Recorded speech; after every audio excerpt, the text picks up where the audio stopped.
إنما يخشى الله من عباده العلماء۔ جرأت کا نام ہے دیوبند والے، عالی مقام ہے دیوبند والے۔ جرأت کا نام ہے دیوبند والے، عالی مقام ہے دیوبند والے۔ جرأت کا نام ہے دیوبند والے، عالی مقام ہے دیوبند والے، عالی مقام ہے دیوبند والے۔ قاری صاحب اور اس کے بعد پھر حب الوطنی کے حوالے سے اشعار پڑھے حضرت قاری صاحب نے، تو مجھے بھی ایک شعر یاد آ رہا ہے۔ مسلمان ہے مگر ہر دھرم کا سمان کرتے ہیں، مسلمان ہے مگر ہر دھرم کا سمان کرتے ہیں، نظر گیتا پہ ہے قرآن پر ایمان رکھتے ہیں، نظر گیتا پہ ہے قرآن پر ایمان رکھتے ہیں۔ سند غدار ہونے کی کہاں سے آپ لائیں گے، سند غدار ہونے کی کہاں سے آپ لائیں گے؟ ہم تو اپنے دل میں حب ہندوستان رکھتے ہیں، ہم تو اپنے دل میں حب ہندوستان رکھتے ہیں۔ محترم حضرات، جو حضرات جا رہے ہیں ان سے میں گزارش کر رہا ہوں کہ سارے حضرات بیٹھ جائیں، اس لیے جس شخصیت کا ہم اور آپ انتظار کر رہے تھے وہ شخصیت ہمارے اور آپ کے سامنے جلوہ افروز ہے، جس سے میری مراد حضرت مولانا محمد صہیب صاحب حسینی ندوی دامت برکاتہم العالیہ، استاذ حدیث دارالعلوم ندوۃ العلماء کو میں انتہائی ادب و احترام کے ساتھ ان اشعار کے ساتھ اہل دنیا نہ رہا لائق عقبہ نہ رہا، اہل دنیا نہ رہا لائق عقبہ نہ رہا، جو صحابہ کو نہ سمجھا وہ کہیں کا نہ رہا، جو صحابہ کو نہ سمجھا وہ کہیں کا نہ رہا۔ تم مسلمان ہے تو اوروں پہ بھروسہ کیسا، تم مسلمان ہے تو اوروں پہ بھروسہ کیسا، کیا تجھے سنت نبوی پہ بھروسہ نہ رہا۔ انہی اشعار کے ساتھ میں مائک پر ہندوستان کے نامور خطیب حضرت مولانا محمد صہیب صاحب حسینی ندوی دامت برکاتہ۔ الحمد لله نحمده ونستعينه ونستغفره ونؤمن به ونتوكل عليه ونعوذ بالله من شرور أنفسنا ومن سيئات أعمالنا، من يهده الله فلا مضل له ومن يضلله فلا هادي له، ونشهد أن لا إله إلا الله وحده لا شريك له، ونشهد أن سيدنا ونبينا وحبيبنا وشفيعنا محمد صلى الله عليه وسلم عبده ورسوله، أما بعد فأعوذ بالله من الشيطان الرجيم، بسم الله الرحمن الرحيم، قل إن كنتم تحبون الله فاتبعوني يحببكم الله ويغفر لكم ذنوبكم والله غفور رحيم۔ وقال الله تعالى لقد كان لكم في رسول الله أسوة حسنة، وقال الله تعالى وما آتاكم الرسول فخذوه وما نهاكم عنه فانتهوا، وقال النبي صلى الله عليه وسلم تركت فيكم أمرين لن تضلوا إن تمسكتم بهما، كتاب الله وسنة رسوله صلى الله عليه وسلم۔ محترم حضرات، دینی اور ایمانی بھائیوں، بہت دیر سے آپ سیرت پاک کے مختلف گوشوں پر مختلف انداز سے تقریر، نعت اور دوسرے طریقے پر اللہ کے رسول صلی اللہ علیہ وسلم کی سیرت کو سن رہے ہیں اور اس سے واقفیت حاصل کر رہے ہیں۔ اللہ کے رسول صلی اللہ علیہ وسلم کی جو سیرت ہے اس کو جاننا بھی ضروری، اور جاننے کے بعد اپنی زندگی کو ان احکامات کے مطابق ڈھالنا بھی ضروری ہے۔ ہم نے سن تو لیا، اگر عمل نہیں کیا تو پھر یہ ہمارے لیے دنیا میں بھی حسرت اور آخرت میں بھی حسرت کا ذریعہ بنے گا۔ اس لیے ہمیں سیرت پاک کو سننے کے ساتھ ساتھ ایک ایک سنت پر عمل کرنے کا جذبہ ہونا چاہیے اور ارادہ ہونا چاہیے. جب تو ہمارا یہ جلسہ بھی کامیاب، ہمارا آنا بھی کامیاب اور بیٹھنا بھی کامیاب. اور اگر ہمارا کوئی مقصد نہیں ہے، ہم تماشا بن کر آئے اور تماشے کے ساتھ چلے گئے، تو پھر قرآن کہتا ہے کہ یہ مجلس تمہارے لیے قیامت کے دن حسرت بنا دی جائے گی. تم حسرت کرو گے کہ ہم نے سنا تو بہت لیکن زندگی کو ڈھالا نہیں. اللہ کے رسول صلی اللہ علیہ وسلم کی جو زندگی تھی اس کو جانا تو لیکن ماننے کی کوشش نہیں کی.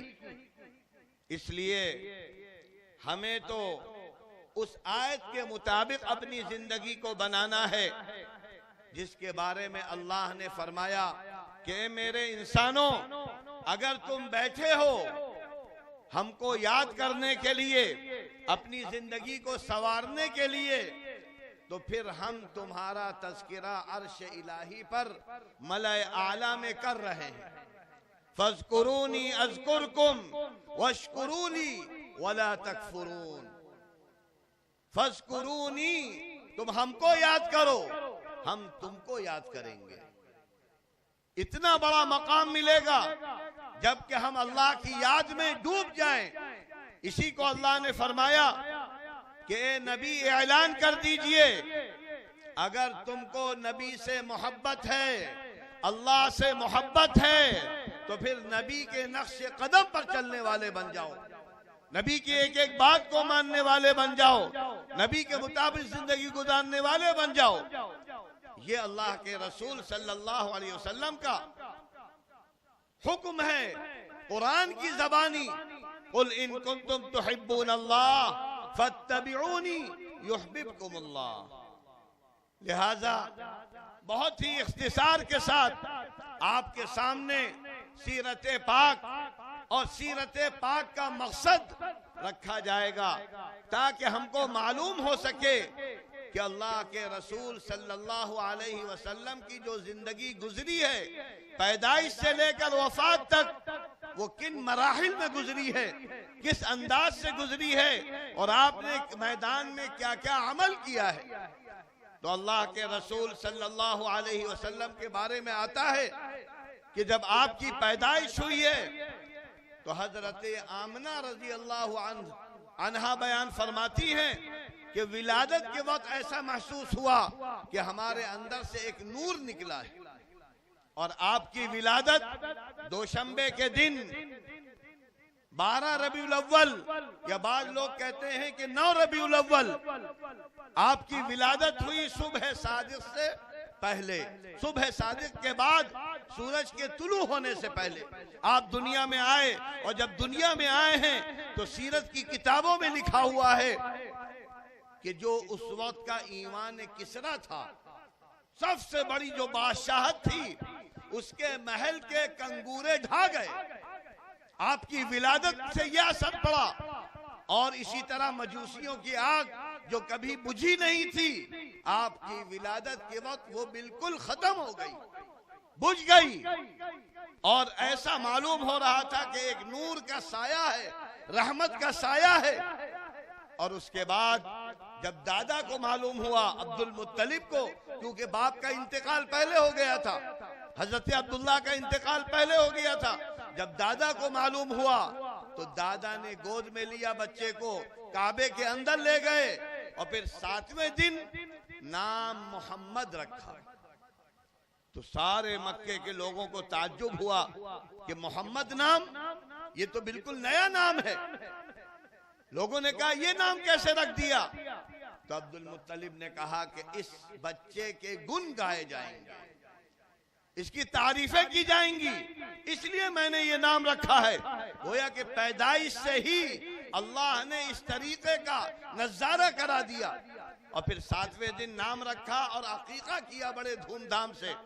اور اس کے بعد جیسا کہ مکے کے لوگوں کا دستور تھا کہ دودھ پلانے والیاں گاؤں سے آیا کرتی تھی، لہذا معلوم ہوا کہ خاندان قریش میں ولادت ہوئی ہے، تو لہذا دائی آنا شروع ہوئی، اور ہر دائی اللہ کے رسول کو دیکھنے کے بعد یہ کہتی تھی کہ بھئی آپ کا تو باپ نہیں ہے، لہذا ہمیں تنخواہ زیادہ نہیں ملے گی، کوئی لے نہیں رہا تھا، لیکن اللہ تعالیٰ نے دائی حلیمہ کی قسمت جگا دی، انہوں نے اللہ کے رسول صلی اللہ علیہ وسلم کو لیا، اور روایتوں میں آتا ہے کہ جیسے ہی انہوں نے لیا اپنی گود میں تو ان میں ایک توانائی آ گئی، ایک طاقت آ گئی، اور جب اپنی سواری پر بٹھا کر روانہ ہوئی ہیں تو سواری جو مریل تھی، چل نہیں پا رہی تھی، اور جس کا دودھ تھنوں کا ختم ہو گیا تھا، صرف سواری پر بٹھالنے کی وجہ سے اللہ کے رسول صلی اللہ علیہ وسلم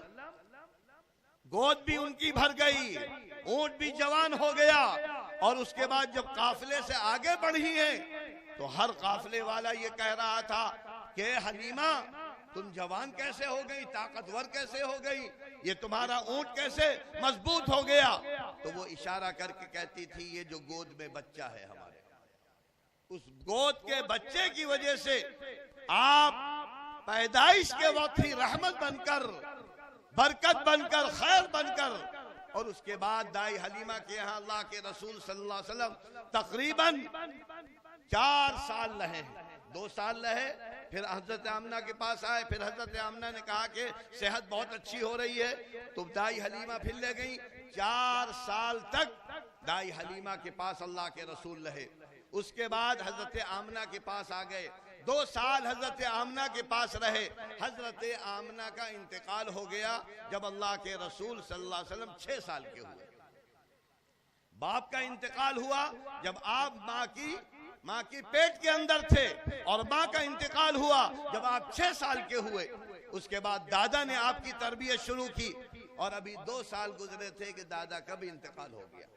8 سال میں دادا بھی چلے گئے، اب ابو طالب نے آپ کی تربیت، آپ کی دیکھ ریکھ اپنے ذمے میں لی، اور اس کے بعد اپنی اولاد سے زیادہ اللہ کے رسول کو چاہتے تھے، آپ بڑھتے رہے، 8 سال کے بعد 10 سال، 12 سال، 13 سال، جب 13 سال کے ہوئے تو روایتوں میں آتا ہے کہ اللہ کے رسول صلی اللہ علیہ وسلم کو تجارت سکھانے کے لیے شام کی طرف لے جانے لگے، راستے میں خیمہ ڈال دیا شام کے راستے میں، اور اس کے بعد وہاں کا بہت بڑا پادری، بہت بڑا پوپ اپنے گرجے سے نکل کر آیا، اللہ کے رسول صلی اللہ علیہ وسلم کو دیکھا اور کہا کہ اس کا ذمہ دار کون ہے؟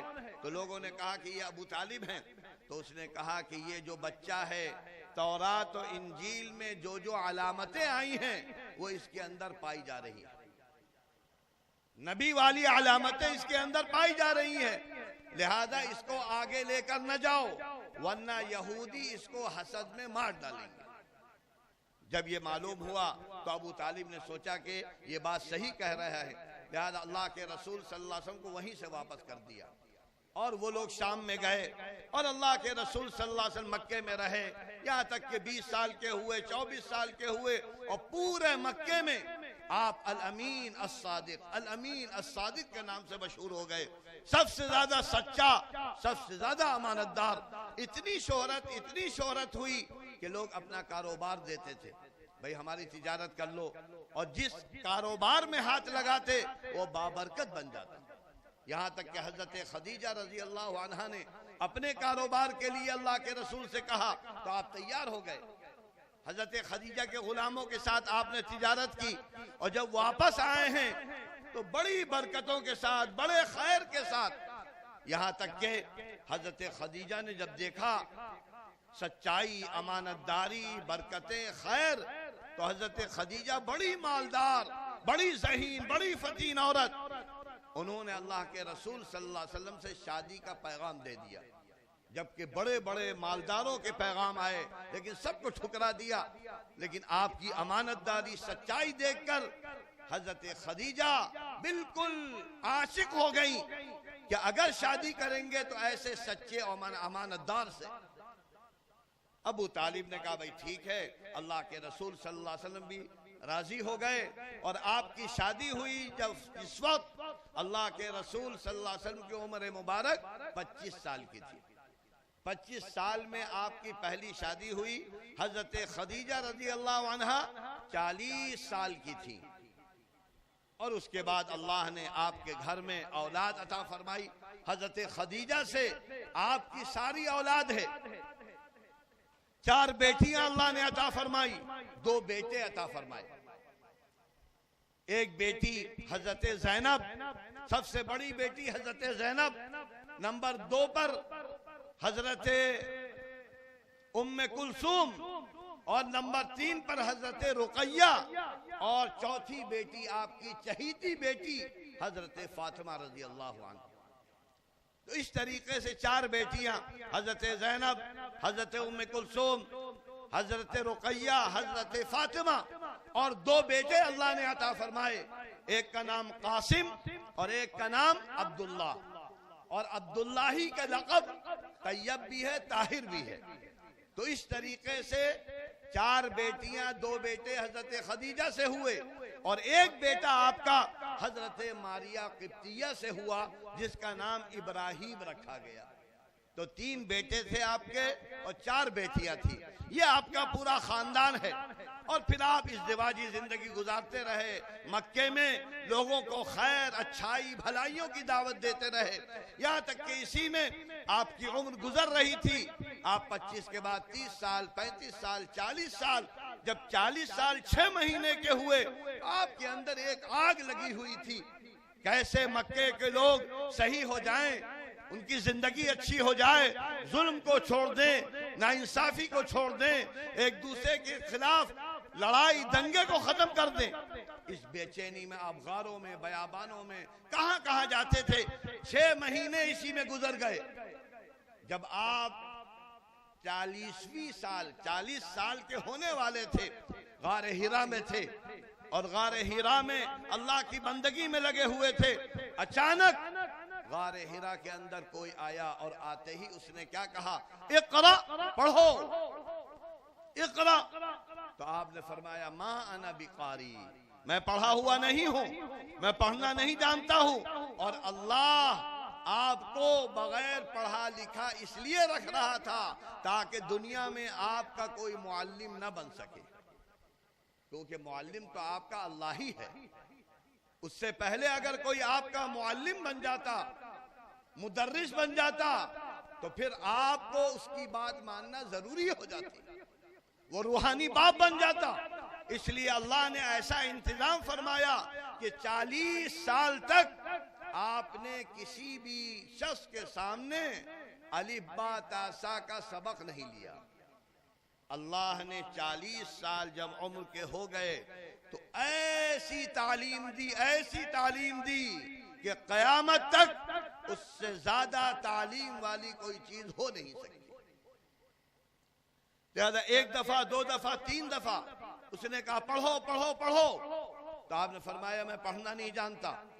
اس نے پھر اپنی زبان سے کہنا شروع کیا، اقرأ بسم ربک الذی خلق، خلق الانسان من علق، اقرأ وربک الاکرم الذی علم بالقلم، علم الانسان ما لم يعلم۔ بس یہ الفاظ کہنے تھے کہ فوراً اس نے وہ الفاظ کہنے شروع۔ اللہ کے رسول صلی اللہ علیہ وسلم بھی الفاظ کہنے لگے، اور جیسے ہی آپ نے یہ الفاظ کہے تو روایتوں میں آتا ہے کہ آپ کے جسم کی پوری طاقت نکل گئی، آپ کانپنے لگے، تھرانے لگے، اور پہاڑ سے اترنا مشکل ہو گیا۔ کسی طرح اترے، گھر پہنچے، اتنے کمزور ہو گئے تھے کہ چادر اٹھانا، چادر لینا بھی مشکل تھا۔ گھر پہنچتے ہی لیٹ گئے، اور لیٹتے ہی آپ نے کہا زملونی زملونی، کملی اڑاؤ، کملی اڑاؤ، چادر اڑاؤ۔ حضرت خدیجہ دوڑی ہوئی آئیں، چادر لے کر آئیں، آپ کو اڑا دیا، آپ کانپ رہے تھے۔ اس کے بعد جب تھوڑی دیر گزر گئی، آپ پر کپ کپی جو تاری تھی وہ ختم ہو گئی، کمزوری ختم ہوئی۔ تو حضرت خدیجہ نے پوچھا کیا بات ہو گئی تھی؟ تو پورا واقعہ بتلایا کہ ایسا ایسا واقعہ ہوا۔ تو حضرت خدیجہ نے فرمایا کہ پریشان نہ ہو، ہمارا بھائی ورقہ ہے جس کے پاس چل کر معلوم کریں گے کہ یہ کون آیا تھا. لہذا حضرت ورقہ کے پاس لے گئی, وہاں معلومات کی تو معلوم یہ ہوا, حضرت ورقہ نے کہا ارے ھذا الناموس الذی جاء عیسیٰ و موسیٰ, ارے یہ تو وہی فرشتہ ہے جو عیسیٰ اور موسیٰ کے پاس آتا تھا, آج تمہارے پاس آ گیا ہے اور اللہ نے تم کو بحیثیت نبی کے منتخب کر لیا, تم کو نبی بنا دیا ہے. اور اس کے بعد کہا میں زندہ رہا تو تمہاری مدد کروں گا. اور پھر اس کے بعد فرمایا کہ ایک زمانہ ایسا آئے گا کہ لوگ تم کو نکال دیں گے, تمہارے وطن سے جلا وطن کر دیں گے. یہ بات بھی بڑی خطرناک تھی. ایسا سچا, ایسا امانت دار رحمت للعالمین کو لوگ نکالیں گے؟ اوا مخرجی یا ہم کو نکالیں گے؟ تو اس پر حضرت ورقہ نے کہا کہ ہاں, جس نے بھی کلمہ لا الہ الا اللہ محمد الرسول اللہ کا اعلان کیا ہے تو شیطان, نفس اور ماحول اس کے خلاف ہو جاتا ہے اور دشمنی کرنے لگتا ہے. لیکن اس وقت آپ جو پریشان تھے تو حضرت خدیجہ نے کیا فرمایا, کلا واللہ لا یخزیک اللہ ابدا, اے نبی آپ کو اللہ کبھی رسوا کر نہیں سکتا, آپ رسوا نہیں ہو سکتے. کیوں نہیں ہو سکتے؟ کیا وجہ ہے اس کی؟ اس کی وجہ بھی بیان کی. انک لتصل الرحم وتحمل الکل وتکسب المعدوم وتعین علی نوائب الحق. آپ کی جو صفت ہے, آپ رشتے ناتوں کو جوڑتے ہیں, آپ خاندان کو جوڑنے والے ہیں, اتحاد و اتفاق پیدا کرنے والے ہیں. آپ تو غریبوں کے مسیحا ہیں, بیواؤں کے لیے, یتیموں کے لیے, پریشان حال لوگوں کے لیے آپ تو معاون ہیں. لہذا آپ ذلیل کبھی نہیں ہو سکتے. یہ وہ وحی کے وقت کی ساری تفصیلات ہیں. اس کے بعد پھر آپ نے دین کی دعوت دینا شروع کی, پیغام حق پہنچانا شروع کیا, اور تقریباً مکے کی زندگی میں 13 سال آپ نے علی اعلان چھپ کر جو بھی دعوت کا ہو سکتا تھا طریقہ اختیار کیا. یہاں تک کہ مدینے کی ایک تعداد اسلام میں داخل ہو گئی اور مدینے والے آئے. جب آپ 13 سال کی نبوت کے زمانے میں پہنچے, یعنی عمر کے جب 53 سال میں, تو مدینے والوں نے کہا کہ ہم آپ کا ساتھ دیں گے, آپ ہمارے یہاں چلیے. تو اللہ کے رسول صلی اللہ علیہ وسلم نے فرمایا ٹھیک ہے, ہم تمہارے یہاں چلیں گے لیکن عہد و پیمان کرو. تو مکے والوں نے عہد و پیمان کیا کہ ہم سمندروں میں کود جائیں گے لیکن آپ کی مدد سے ہاتھ نہیں کھینچیں گے. یہ وہ وعدہ تھا. روایتوں میں آتا ہے کہ جب آپ ہجرت کر کے نکلے ہیں, بڑی تفصیلات ہیں اس کی, یہ تو جو مختصر ایک خاکہ سیرت پاک کا کہ 40 سال آپ کے کیسے گزرے, 13 سال مکے میں کیسے گزرے, کیسے ستائے گئے, کیسے پریشان کیے گئے. اور اسی میں جب نبوت کا 10واں سال تھا, یعنی آپ جب 50 سال کے ہوئے, تو اللہ نے پھر ایک بہت بڑا حادثہ, حضرت خدیجہ کا انتقال ہو گیا, ابو طالب کا انتقال ہو گیا. اور آپ نے فرمایا کہ یہ جو 10واں سال ہے یہ عام الحزن ہے, غم کا سال ہے. ایسی چہیتی بیوی, ایسی مددگار بیوی چلی گئی, اور ایسا چہیتا چچا جو ہر موقع پر مدد کرنے والا وہ بھی چلا گیا. اس وقت پھر آپ مکے سے نکل کر طائف گئے ہیں, اور طائف میں آپ نے لوگوں کو دعوت دی ہے, لیکن وہاں سے جواب ملا ہے گالم گلوچ, اینٹ پتھر. اور آپ راستے سے واپس آ رہے ہیں, لہو لہان ہو گئے, بے ہوش ہو کر 2 دفعہ گرے. تو اللہ کو بھی جلال آیا, اور اللہ نے فرشتے بھیجے, اور فرشتوں سے کہا کہ یہ جبرائیل سے کہا کہ یہ پہاڑوں کے فرشتے ہیں, اور جا کر محمد سے کہہ دینا کہ اگر محمد کہہ دیں تو ہم طائف والوں کا قیمہ بنا دیں گے, دونوں پہاڑوں کے درمیان میں پیس دیں گے. لیکن آپ دیکھیے کہ اللہ کے رسول صلی اللہ علیہ وسلم کی جو رحمت للعالمین کی صفت ہے, سب سے اعلیٰ صفت, جس کو قرآن نے بیان کیا ہے, وَمَا أَرْسَلْنَاكَ إِلَّا رَحْمَةً لِلْعَالَمِينَ, سارے جہاں کے لیے آپ رحمت ہیں، ساری انسانیت کے لیے آپ رحمت ہیں۔ آج ہم نے وہ رحمت والی شان اپنی زندگی سے نکال دی ہے۔ ہم دعویٰ تو کرتے ہیں کہ ہم نبی کے ماننے والے ہیں، لیکن ہم بھائی بھائی ہو کر ایک دوسرے کا خون بہا رہے ہیں، ایک دوسرے کا حق مار رہے ہیں۔ بہن کا حق مار لیں، بھائی کا حق مار لیں، ذرا ذرا سی چیزوں پر گھروں میں لڑائیاں چل رہی ہیں۔ آج ہم اپنے کرتوتوں کی وجہ سے اپنے دین کو بدنام کرنے کا ذریعہ بنے ہیں، اپنے نبی کی سیرت کو بدنام کرنے کا ذریعہ بنے ہیں۔ ہم کو تو حکم دیا گیا تھا کہ تم سب کے ساتھ اچھا معاملہ کرو، اپنے ساتھ کیا غیروں کے ساتھ کرو، جانوروں کے ساتھ کرو، ہر چیز کے ساتھ اچھا برتاؤ کرو۔ لیکن آج ہم نے یہ بہت بڑا سبق اپنی زندگی سے نکال دیا ہے، اور یہ سب سے بڑی صفت صحابہ کرام کی بیان کی گئی ہے کہ وہ آپس میں ایسا محبت کرنے والے بن گئے تھے کہ ایک دوسرے کی خاطر جان دے دی انہوں نے۔ خود غرض نہیں تھے، مفاد پرست نہیں تھے، دوسروں کا فائدہ چاہنے والے تھے۔ اس طرح اللہ کے رسول صلی اللہ علیہ وسلم نے مکے کی زندگی گزاری، اور پھر جب ہجرت کر کے مدینے گئے ہیں اور مدینے والوں نے جو استقبال کیا ہے، احادیث بھری پڑی ہیں۔ طلع البدر علینا من ثنیات الوداع وجب الشکر علینا ما دعا للہ داعی ایہا المبعوث فینا جئت بالامر المطاع۔ پورے مدینہ گونج رہا تھا ان نعتوں سے، ان الفاظ سے، یہاں تک کہ آپ مدینے میں تقریباً 10 سال رہے۔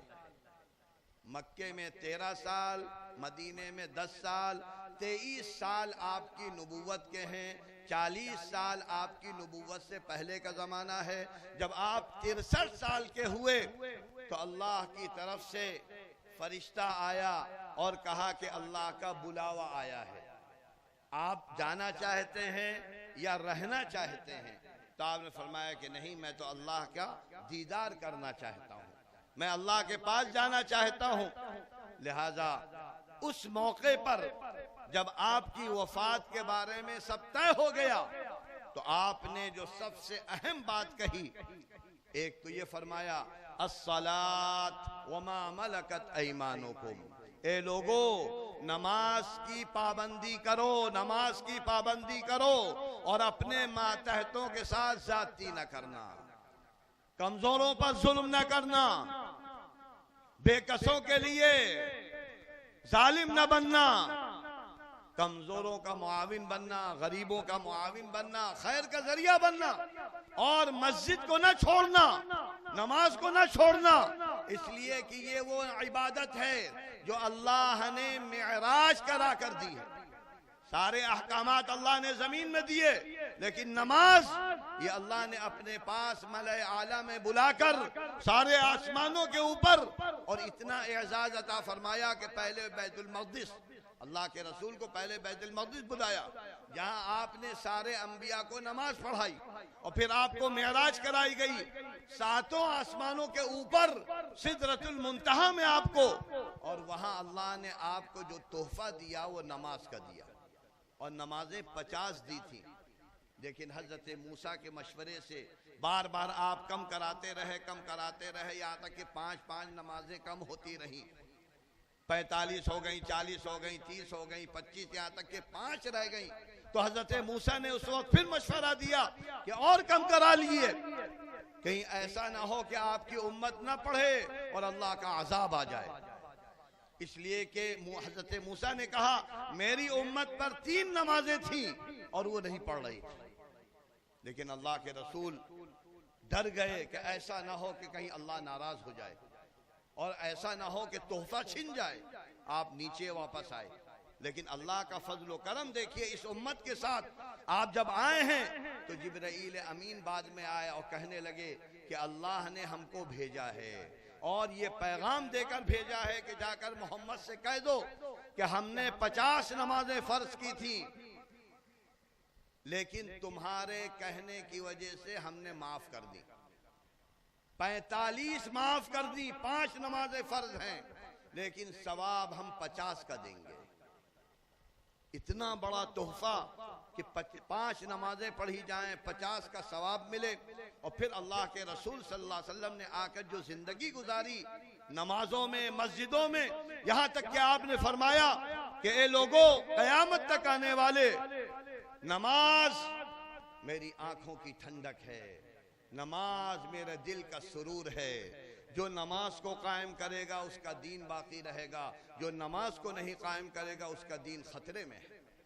اور یہاں تک آپ نے فرمایا کہ اگر تم لوگ مسجدوں کو ویران کرو گے، اللہ تمہارے گھروں کو ویران کر کے رکھ دے گا.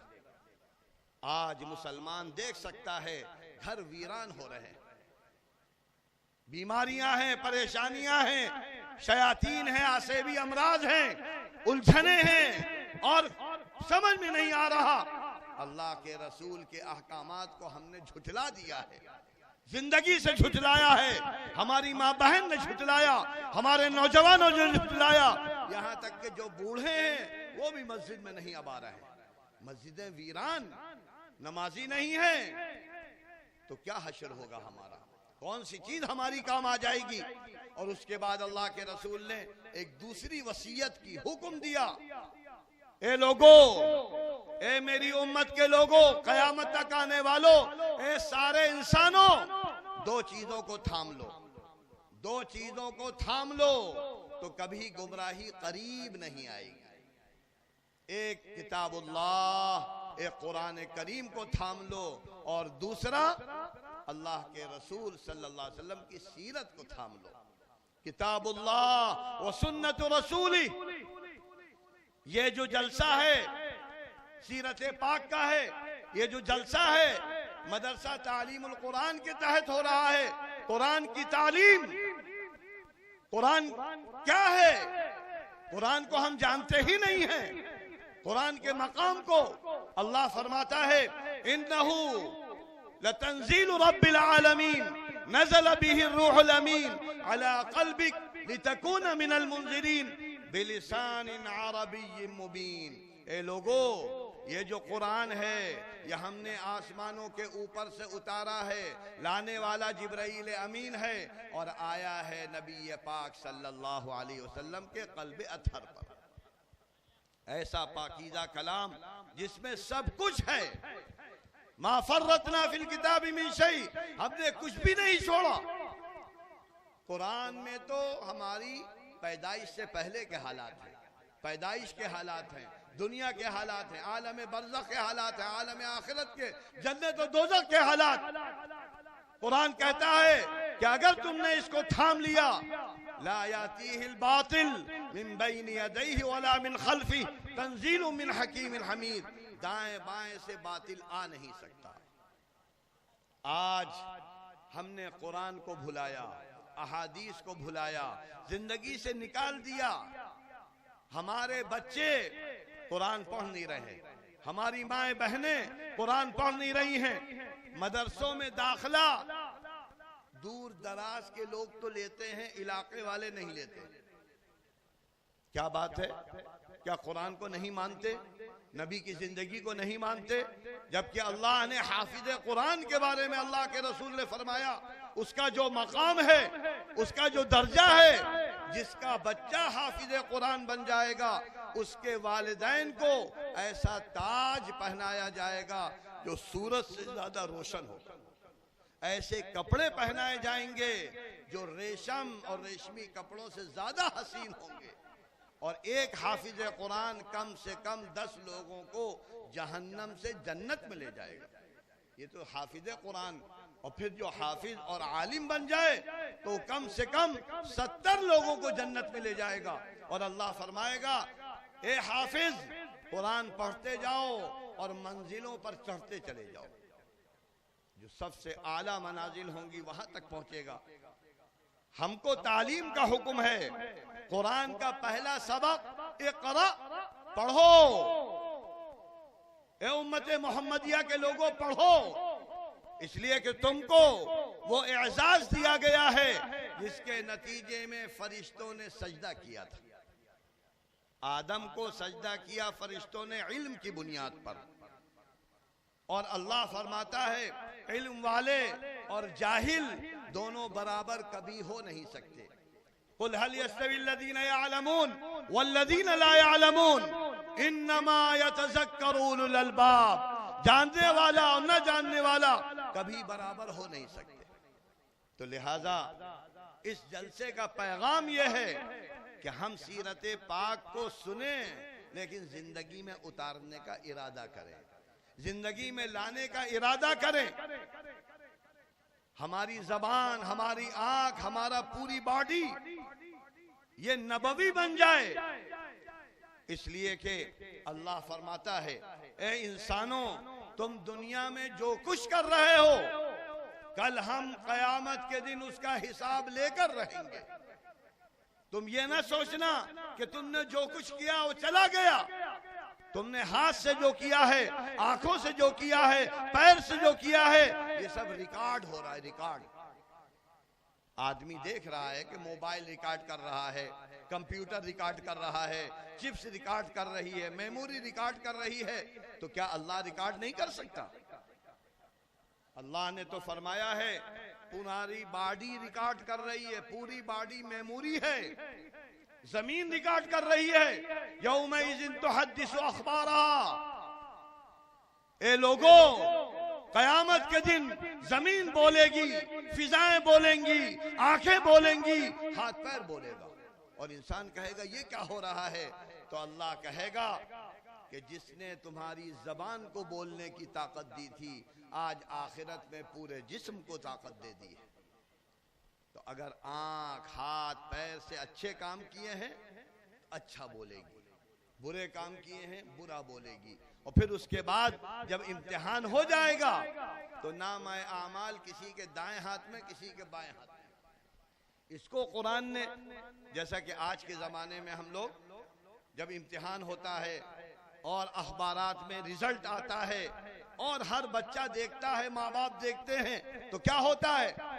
کسی کے گھر میں لڈو بٹ رہے ہیں, مٹھائیاں بٹ رہی ہیں, لوگ آ رہے ہیں تحفے دے رہے ہیں, اور کسی کے گھر میں ماتم ہو رہا ہے. کوئی لڑکا خودکشی کر رہا ہے, کیا ہوا؟ ناکام ہو گئے, فیل ہو گئے. اسی کو قرآن نے کہا وَأَمَّا مَنْ أُوتِيَ كِتَابَهُ بِيَمِينِهِ فَيَقُولُ هَاؤُمُ اقْرَءُوا كِتَابِيَهْ إِنِّي ظَنَنْتُ أَنِّي مُلَاقٍ حِسَابِيَهْ فَهُوَ فِي عِيشَةٍ رَاضِيَةٍ فِي جَنَّةٍ عَالِيَةٍ قُطُوفُهَا دَانِيَةٌ. کتنے لوگ ہوں گے جن کے دائیں ہاتھ میں نامہ اعمال دیا جائے گا, وہ کہیں گے ارے لو پڑھو پڑھو دیکھو, اعلان, چیخیں گے چلائیں گے اور کہیں گے کہ ہاں ہم نے ایسی محنت کی تھی اس لیے ہمیں امید تھی کہ اللہ بدلہ دے گا.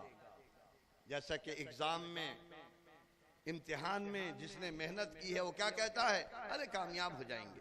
کیوں؟ ہم نے سال بھر محنت کی ہے.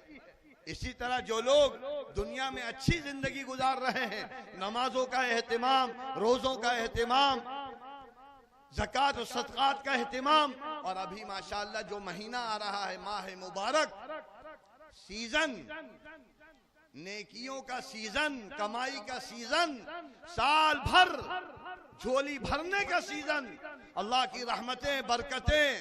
اور اس طریقے سے اگر کسی نے رمضان اچھا گزار لیا تو احادیث سے معلوم ہوتا ہے کہ 11 مہینے اچھے ہو جائیں گے, اور اگر رمضان اچھا نہیں گزرا تو پھر 11 مہینے اور برے ہو جائیں گے. تو لہٰذا ہم کو چاہیے کہ جو سیزن آ رہا ہے رمضان کا ابھی سے تیاری کریں, کیونکہ اب ہفتہ 10 دن منٹوں میں آ جائے گا, اور اگر غفلت میں گزار دیا تو ساری نیکیاں, کیونکہ یہ وہ مہینہ ہے جس میں سرکش شیاطین بند ہو جاتے ہیں, جنت کے دروازے کھول دیے جاتے ہیں, جہنم کے دروازے بند کر دیے جاتے ہیں, اور روزانہ اعلان کرنے والا کہتا ہے اے خیر چاہنے والے آگے بڑھ, اے خیر چاہنے والے آگے بڑھ, اور اے برائی چاہنے والے کم سے کم اب رک جا. اور ماشاءاللہ شیطان کے بند ہونے کی وجہ سے ہر آدمی دیکھتا ہے کہ مسجدیں بھر رہی ہیں, لوگ بھاگے چلے آ رہے ہیں. جو سال بھر نماز نہیں پڑھتے تھے آگے صفوں میں بیٹھے ہوئے ہیں, 2 گھنٹے مسجد میں بیٹھے ہوئے ہیں. تو اس سے کیا معلوم ہوا؟ اس سے یہ معلوم ہوا کہ 11 مہینے ہم جو اللہ اور اللہ کا رسول کا نام لیتے ہیں تو صرف نام لیتے ہیں، ورنہ دوستی ہماری شیاطین سے اور سرکش شیاطین سے۔ جب وہ قید ہوئے تو ہم مسجد بھاگے چلے جا رہے ہیں، اور 11 مہینے وہ چھٹے رہے تو ان کے ساتھ دوستی یاری میں لگے ہوئے بیٹھے ہوئے ہیں۔ وہ ہاتھ پکڑے ہوئے ہمارا دشمن ہمارا ہاتھ پکڑے ہے اور ہم اس کا ساتھ دے رہے ہیں، اور کہتے کیا ہیں زبان سے؟ ہم تو نبی والے ہیں، ہم تو شیطان والے ہیں، شیطان سے دوستی کرے ہوئے ہیں۔ آج شیطان جیل میں گیا، ہر آدمی ہر لڑکا بھاگا چلا آ رہا ہے مسجد۔ تو اس لیے اللہ کہتا ہے کہ پورے سال اپنے دشمن کو پہچانو۔ سب سے بڑا دشمن تمہارا شیطان ہے، اس کے بعد نفس ہے، اور اس کے بعد برا ماحول ہے۔ برے ساتھیوں کے ساتھ نہ رہو، بری صحبتوں میں نہ رہو، برے معاشرے میں نہ رہو، پاکیزہ بنو، اور یہ ساری چیزیں حاصل ہوں گی جب قرآن کو ہم تھامیں گے، نبی پاک صلی اللہ علیہ وسلم کی سیرت کو تھامیں گے۔ یہ اللہ کے رسول صلی اللہ علیہ وسلم کی آخری وصیت تھی، جس کو ہم نے بھلا دیا۔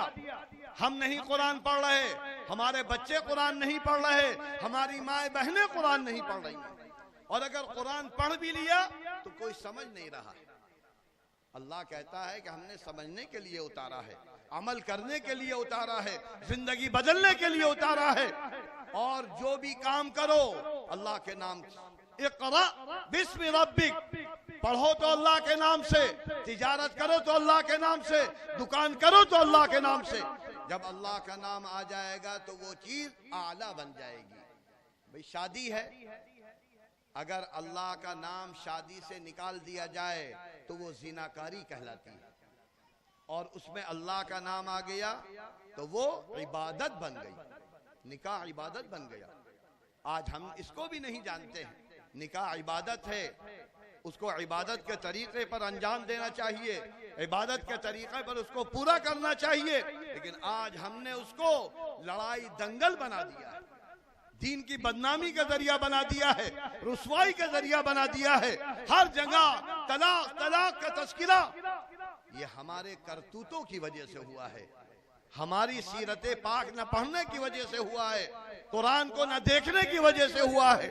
اگر ہم قرآن کے پڑھنے والے بنتے، احادیث کے پڑھنے والے بنتے تو یہ نوبت نہ آتی جو آج آ رہی ہے۔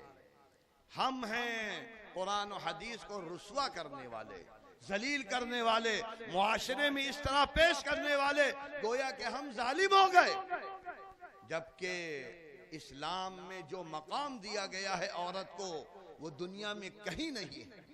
عورت ماں کی شکل میں ہو تو کیا کہا گیا؟ اس کے پیر تلے جنت ہے، عورت کے پیروں تلے جنت ہے، ماں کے پیروں تلے جنت ہے، اور فرمایا گیا کہ جس کی بیٹی اور جس کی بہن کو ماں باپ بھائی اگر تعلیم دیں، تربیت کریں اور اچھا سلیقہ سکھا کر اس کی شادی کر کے رخصت کر دیں تو اللہ کے رسول نے فرمایا کہ اللہ اس کو جنت دے گا۔ تو کون ایسا کر رہا ہے؟ بھائی بہنوں کا حق مار رہا ہے، شوہر بیویوں کو ذلیل کر کے دھکا دے کے نکال رہا ہے، اور آج کا نوجوان اتنا بد کردار ہو گیا ہے کہ ماں باپ کو مار اور پیٹ رہا ہے۔ اس سے زیادہ ذلیل کوئی نہیں ہو سکتا، اس سے زیادہ بدبخت نہیں ہو سکتا۔ جس ماں نے تیری خاطر سب کچھ قربان کر دیا، اپنی جان دے دی، خون دے دیا، رات دن تیری خاطر جی ہے، آج اسی کو ذلیل کیا جا رہا ہے۔ ماں کو کوئی حیثیت نہیں، باپ کو کوئی حیثیت نہیں، رشتہ داروں کا، تو پھر ہمارا اسلام صرف نام کا ہے، عمل کا نہیں ہے۔ اور اللہ کو نام کا اسلام نہیں چاہیے، زندگی والا اسلام چاہیے۔ ہمارے بوڑھوں میں بھی ایمان ہو، ہمارے بچوں میں بھی ایمان ہو، ہماری ماں بہنوں میں بھی ایمان ہو، ظاہر ہو رہا ہو، ہر دیکھنے والا کہے کہ واقعی یہ رحمت للعالمین کی امت کا فرد ہے، یہ پڑوسیوں کا خیال کرتا ہے، یہ ہمارے ہم وطنوں کا خیال کرتا ہے۔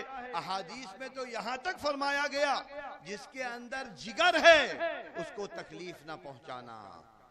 اگر تمہارا پڑوسی کوئی اور ہو، غیر ہو، تو اس کے ساتھ بھی اچھا معاملہ کرو۔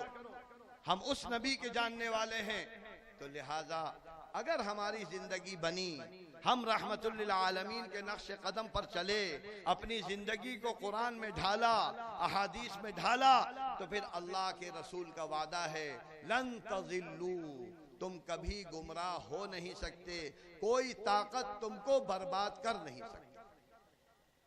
تو اس لیے ہم کو چاہیے کہ ہم قرآن سے رشتہ جوڑیں، احادیث سے رشتہ جوڑیں، اور آپس میں اتحاد و اتفاق پیدا کریں۔ یہ ہماری بہت بڑی کمزوری ہو گئی ہے کہ ہر آدمی حسد میں، جلن میں، لڑائی میں ایک دوسرے کو نقصان پہنچانے کی، یہ ایمان کا خاصہ نہیں، ایمان کو تباہ کرنے والی۔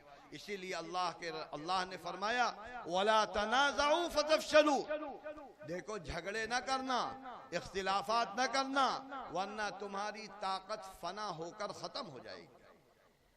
آج دشمن ہم کو لڑا رہا ہے، آپس میں ہم لڑ رہے ہیں، گھر میں ہم لڑ رہے ہیں، محلوں میں لڑ رہے ہیں، ذلیل و رسوا ہو رہے ہیں۔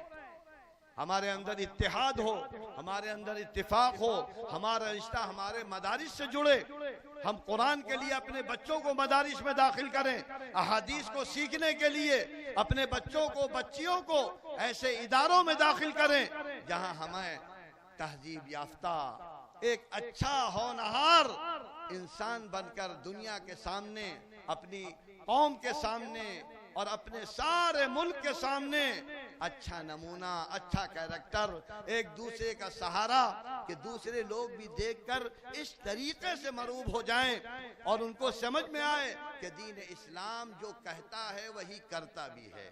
اللہ تعالی ہم سب کو کہنے سے زیادہ عمل کی توفیق عطا فرمائے، اور ہمارے ہر ماحول کو سیرت پاک صلی اللہ علیہ وسلم کی روشنی سے منور فرمائے۔ وآخر دعوانا ان الحمد للہ رب العالمین۔